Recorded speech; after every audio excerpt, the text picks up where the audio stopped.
মুশরিক যারা, ওদের দলে যাব না, ওদের পক্ষে যাব না, ওদের সমর্থন করব না। এ কথা আমি বললাম না, আল্লাহ বলেছে। জবান করে কথা বলতে, এই কথা বলেছেন কে? আল্লাহ। তাহলে আপনি নিজেই ওয়াদা করেন ওদের পক্ষে যাব না। এই যারা অসাম্প্রদায়িক সম্প্রীতি বন্ধনকে নষ্ট করে দেয়, যারা ইসলাম বিদ্বেষী মানুষ, কোরআনের বিরুদ্ধে বিচারণ যারা করে, তাদের পক্ষে সমর্থন করাকে জায়েজ আছে? জবান করে কথা বলতে জায়েজ আছে? আমি বললাম হানিফা, আল্লাহ এদের পক্ষে আমি নেই।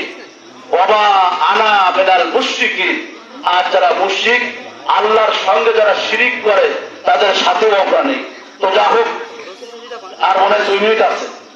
যারা দাঁড়িয়ে আছেন মেহরবানি করে চলে আসুন। 2 মিনিট আছে মনে হয়। হ্যাঁ,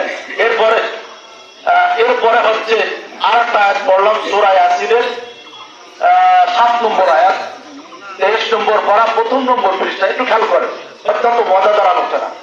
এবার আল্লাহ তাআলা বলছে, ওমালিয়া, ঈদগার মুসাল্লিরা তোমাদের কি হলো? এটা কে বলছে? জরুরি কথা কে বলছে? আল্লাহ। ওমালিয়া, কি হলো তোমাদের? সমস্যাটা কোন জায়গায়, কোন কারণে এত জ্বালাতন করো তোমরা? এ কথা আমি বলে না, বলছে কে? আল্লাহ তাআলা সূরা ইয়াসিনে আছে না? অবশ্যই। ওমালিয়া, কি হলো তোমাদের? সমস্যাটা কি? কোন সমস্যার কারণে তোমরা বারবার উল্টো পাল্টা কাজ করো? এই সমস্যাটা কোন জায়গায় বলো? এ কথা কে বলছে? জরুরি কথা বলছেন কে? আল্লাহ। এবার আপনার সমস্যার কথাটা আপনি বলবেন না আল্লাহকে? আপনার সমস্যার কথাটা আপনি বলবেন না? এদিকে মৌলবী লাগবে, হুজুর লাগবে? আপনার কি সমস্যা, করে কি সমস্যা, একার হাত তুলি বলি মিলাবেন, আল্লাহ আমার এই সমস্যা, টাকা দাও, পয়সা দাও, ছেলে মেয়ে বিয়ে দিতে তার সুযোগ করে দাও, আমার এই সমস্যা, ওই সমস্যা, সব সমস্যার সমাধান তুমি করে দাও। জোরে বলুন সুবহানাল্লাহ, আরো জোরে বলুন সুবহানাল্লাহ। এর জন্য কি হুজুর লাগে? একটু নিজে হাতটা উঁচু করে একটু 2 চোখের পানি ফেলে কাঁদেন। বরকত দেবেন কে? জরুরি বরকত দেবেন কে? আল্লাহ তাআলা বরকত দেবেন। এরপরে লা আবুদুল্লাহি, আমরা কেন আল্লাহর গোলামি করব না? আল্লাহর গোলামি কি করব আমরা? জরুরি করব। আল্লাহর গোলামি করার পরে সূরা ফাতিহায় বলছি, ইয়্যাকা না'বুদু ওয়া ইয়্যাকা নাস্তাইন। আল্লাহ, আমরা তোমার গোলামি করি আর তোমার কাছে সাহায্য চাই। আমরা সাহায্য চাইবো কার কাছে? জরুরি কার কাছে?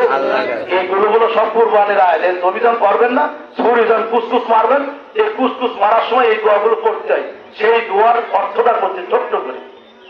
তাহলে ফাতাওয়ানি লা আবুদুল্লাহি, কেন আল্লাহর গোলামি করব না? আচ্ছা, আমরা আল্লাহর গোলামি করতে আমাদের কোনো বাধা আছে? সবাই কথা বলতে হবে। বাধা আছে?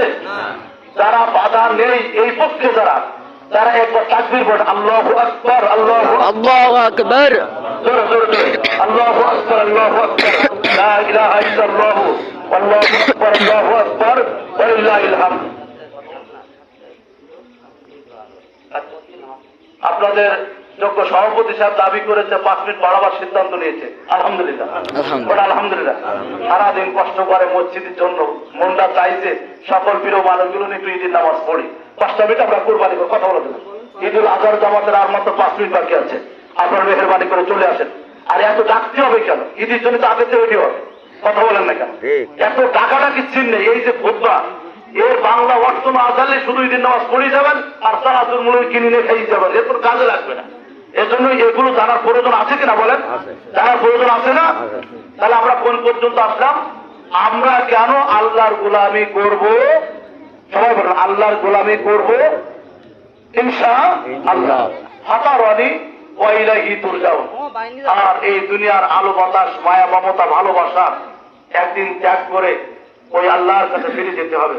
আপনারা সবাই তাকান দিন। এই যে ঈদুল ফিতরের নামাজ যারা পড়েছিলাম আমরা একসাথে, গতবার ঈদুল আজহার নামাজ যারা একসাথে পড়েছিলাম, সবাইকে আমরা আছি? কথা বলেন, কথা এদিকে খেয়াল করেন। সবাইকে আমরা আছি? কথা বলেন, সবাইকে আছি? অনেকেই নাই। আচ্ছা, আগামী ঈদুল ফিতরের নামাজ আমরা যে পড়তে পারবো, এর কোন নিশ্চয়তাকে আছে বাবা? কথা বলেন, আছে? জবান খুলে কথা বলতে হবে। এর কোন নিশ্চয়তাকে আছে? নিশ্চয়তা নেই। তাহলে এটা যদি মনে করি ঈদুল আজহার আজকের নামাজটা আমার জন্য শেষ নামাজ, এই জন্য আল্লাহ তাআলা আপনার জন্য পুরস্কার দিচ্ছেন। রব্বানা বলেন সবাই, রব্বানা আতিনা ফিদ দুনিয়া হাসানা ওয়া ফিল আখিরাতি হাসানা ওয়া কিনা আযাবান নার। এই তিনটি কথা বলে শেষ করে দিচ্ছি। এক নম্বর হচ্ছে রব্বানা আতিনা ফিদ দুনিয়া হাসানা। আল্লাহ দুনিয়া এত কষ্ট করতে পারবো না, সারাদিন খাইতে খাইতে আর বাঁচতেছে, কষ্ট করবো না, আর ব্যতীত থাকতে চাচ্ছি না, রোগাগ্রস্ত থাকতে চাচ্ছি না, মানসিক ভারসাম্য রক্ষা না হোক এটা আমরা চাচ্ছি না। আল্লাহ তোমার কাছে দাবি হলো তুমি আমাদেরকে এমন কল্যাণ দান করো, এমন সুখময় দান করো যেটার জন্য আমরা